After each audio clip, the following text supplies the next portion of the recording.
two sources of equal EMF are connected in series. This combination is in turn connected to an external resistance R. The internal resistances of the two sources are small r1 and small r2.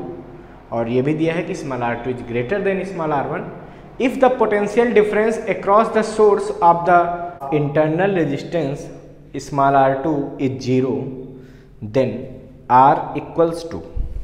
तो देखिए बच्चों, इस question में हमसे कह रहे हैं कि दो सेल हैं जिनका इक्वल ईएमएफ है E और E, और दोनों का इंटरनल रेजिस्टेंस दिया है स्मॉल r1 और स्मॉल r2।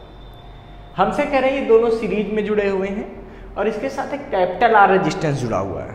ठीक है, बोला ये जा रहा है बच्चों कि जो R2 रेजिस्टेंस वाला सेल है, मतलब ये, इस पर टर्मिनल वोल्टेज 0 है।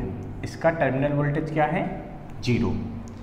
इस सिचुएशन में हमको कैपिटल R की वैल्यू बतानी है कि कैपिटल R ऐसा क्या रखा जाए कि इस पे टर्मिनल वोल्टेज 0 हो जाए, जबकि उन्होंने दे रखा है कि R2 is greater than R1। जो R2 है वो R1 से क्या है?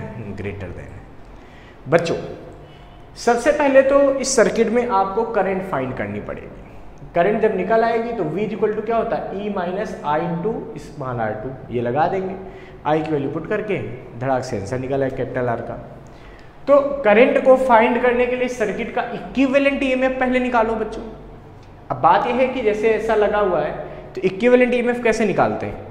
तो भाई जब एक सेल का प्लस दूसरे के माइनस से जुड़ता है तो दोनों सेल के ईएमएफ आपस में ऐड हो जाते हैं, दोनों मिल के काम करते हैं। ध्यान रखना, इसका मतलब इस यहाँ पे लिखेंगे इक्विवेलेंट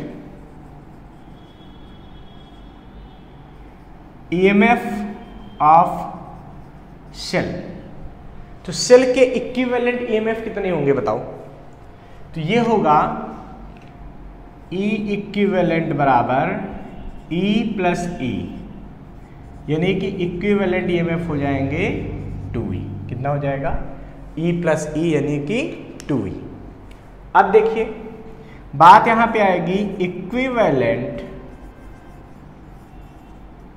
रेजिस्टेंस। इक्विवेलेंट रेजिस्टेंस पूरे सर्किट का कितना आएगा बताओ? Of circuit.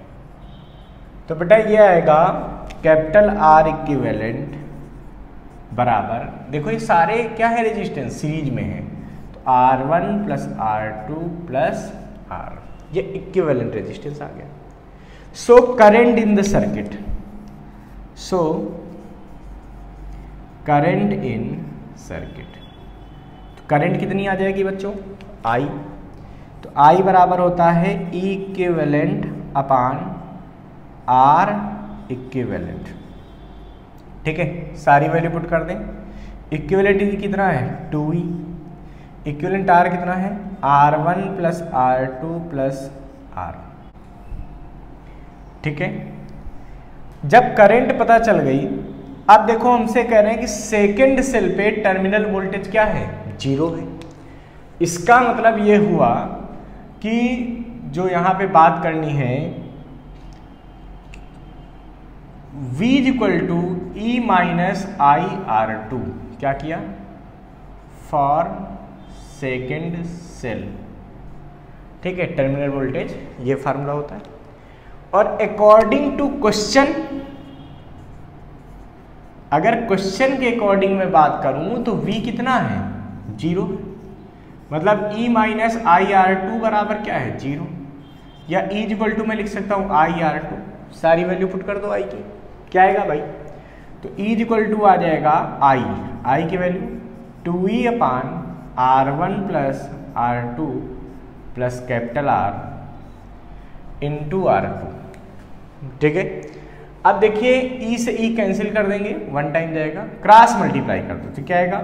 R1 plus R2 plus R is equal to 2R2। देखो क्रॉस मल्टीप्लाई हुआ, ये इधर आया, ये उधर 2R2 बचा।